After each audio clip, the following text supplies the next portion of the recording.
Hi, Julius. We're going to take a look at your 5 characteristics posting, give you a little bit of feedback and let you know what some of my observations are.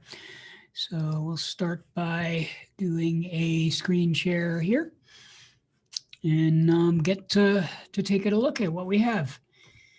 So um, I generally start off by doing an overview, really just looking at what it is that you have, how the posting looks, whether it's organized in an efficient way, the way we're asking for it to be organized. It looks like the order in which we've asked, the direction, intensity, temperature, uh, contrast, hardness, you've got those in order. Believe it or not, not all the students do that. Sometimes they get those completely out of order. It looks like in general that you're following the basic principles, that when you're asked to use one light, you're using one light, and so on.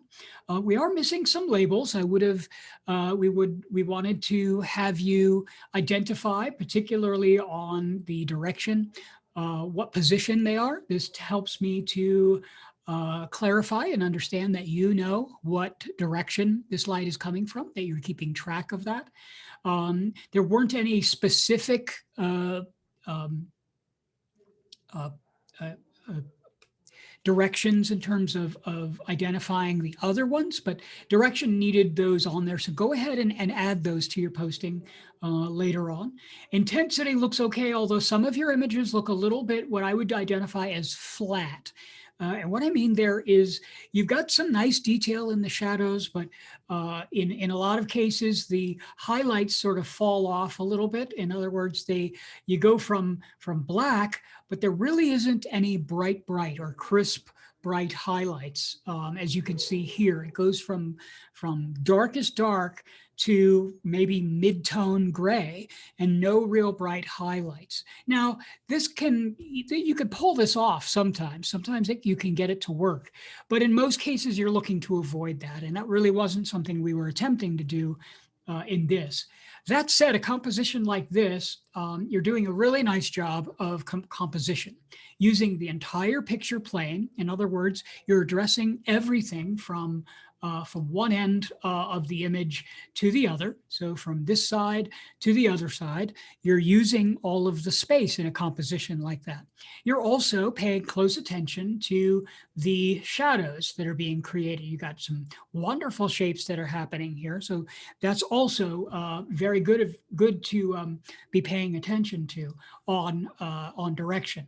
Now, I don't know if you're keeping track of where the light is coming from here. So that's why I need you to go ahead and input the direction position on these. It tells me that you know where that light is coming from.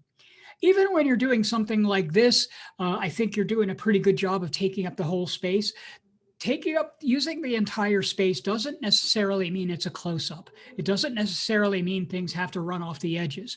Here, you're taking advantage of the entire space because you're dividing the space up into 3 zones, 3 equal parts. And that's a good strategy because it creates a rhythm. You've got the dark on the top, you've got the texture and the rhythm in the middle, and then you've got the lighter shades on the bottom. This all creates a rhythmic unity within the piece, all within the sort of textures right in the middle there. So that's also a very good strategy. Moving into your temperature, you've got a variety of different tones, which is good. That's what we were looking for. Moving into the color, you've got some greenish tones, you've got some cooler tones. Moving into the purple, I can see here you're using some mixed lighting here with the warm versus the neutral, and so on. That's exactly what we're looking for. What does tend to happen, however, is composition tends to fall off on the temperature. This is typical. Most of the students actually tend to sort of fall off on their attention to composition in the temperature portion of the project. There's a reason for that. And the reason is that you're now paying attention to a lot of other details. You're working with the temperature control of the light, where before you weren't. You were just moving the light around, maybe adjusting the brightness of it, but mainly just moving the light around. Now you're adjusting the temperature of it. Also, you're adjusting the control on your camera, the white balance. So now you have not just one part where you're adjusting the direction, not just two parts, the brightness, three parts with the temperature, four parts with the camera. Now you also would want to add five parts using the composition.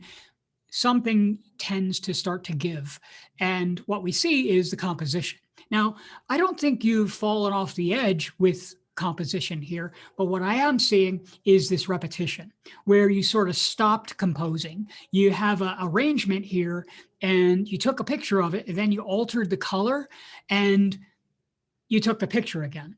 Rather than exploring and investigating different compositions and adjusting the light and so on, I would have liked to have seen you start to move around and do the same things you're doing with creative compositions this way in the temperature, continuing to do that. Moving on down to contrast. Contrast is really about using reflection, using reflecting cards, using that strategy to bounce light into the scene to fill in the shadows. And as you can see here, we're not getting a whole lot of that happening. To control the contrast, what we want to do is we want to fill those shadows in. We want to create more gradation between the highlights and the shadows. Here, what we're getting is a dramatic fall off. This is a beautiful photograph. Don't get me wrong. This is actually a really excellent image. But an example of contrast? Not really. Contrast control? Not really. We're not getting the reflection into the shadow area that we're looking for. That said, it's a really nice photograph. It begs to be used for a graphic design project because you have some really good negative space here that someone could lay in some body copy. Other space over here, this could be a really good double page spread for a winery or something like that. But an example of controlling the contrast, not really. In fact, most of these are not examples of that. Example of a contrast, again, would be your use of a reflecting card or a reflecting object to bounce light into the shadow areas to fill those spaces in. I don't really see evidence of that here, so you may want to rethink that and explore the contrast portion again after you receive your evaluation, which you will. You get a grade for all of this. I mean, you're not going to be unhappy with your grade. Don't worry about that. But you will want to reinvestigate that for no other reason, but just to make sure that you know how to use those materials, because reflectors are a really important part of photography. It's a really valuable tool to be able to use, a really easy tool to use, and a really valuable tool to use. Moving into the last one, which is hardness, and that has really to do with the shadows, controlling the nature of the shadows. And what we're talking about there is when you look at a shadow, there's an edge quality to it. See the edge quality here of this shadow? It takes on a certain look. Now this is a certain kind of a light, and it's producing this line here. A softer light, a light that was diffused more, would produce a softer shadow here. It wouldn't be such a graphic line. So the project asked you to explore diffusing the light and not having diffused light in order to control a variety of different hardnesses on your shadows. Again, it's exploring that nature. Not quite clear that we're doing that in this portion of the project. So again, what I'm looking for is evidence of that. You have some interesting images here. Your photography is really nice, but in this group, I'm not seeing the evidence of exploring hardness, which is controlling the edges of the shadows, either nice and crisp or feathered out and soft.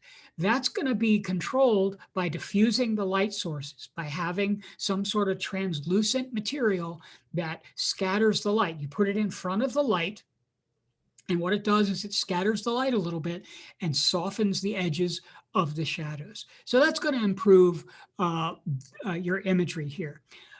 Your photography is really strong. I think you've got a lot of things going well in your imagery here. You just have a few of those technical things that we want to correct and maybe clarify a little bit more the contrast and hardness portion of the projects, because the images that you put up don't really show evidence that you're quite getting it. I don't know, maybe you do get it and you just misplaced the images. That may be the case, but let's go ahead and chat if you need to, and I can help clarify that, and we can get those reposted so that you'll be even happier with your grade. So I'm going to go ahead and put that together. We'll chat and we'll see you in the studio. All right. Bye-bye now.